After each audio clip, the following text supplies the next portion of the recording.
ძალიან დიდი ხნის განმავლობაში დამჭირდა რეაბილიტაცია საკუთარი ჯანმრთელობის და დღეს მადლობა უფალს რომ მყარად ვდგავარ, ჯანმრთელი ვარ, მაგრამ ამისთვის ძალიან როგორც ბევრი ფინანსები, ძალიან ბევრი გადავიტანე ამ ყველაფრისთვის, მაგრამ მე დღეს კარგად ვარ.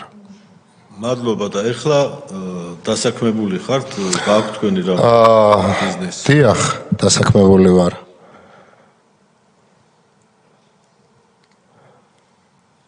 ბატონი ილია. ოჯახი არ მყავს, მყავდა ორჯერ. ცოლი მყავდა ორჯერ და სულ ყოველთვის იყო პრობლემა, რომ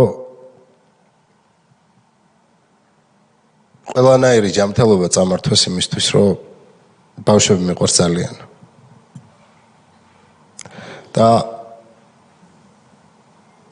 რთულია და მტკივნეულია იმის თქმა, მაგრამ ბუნებრივად ჩემი შვილი ვერ მეყოლება.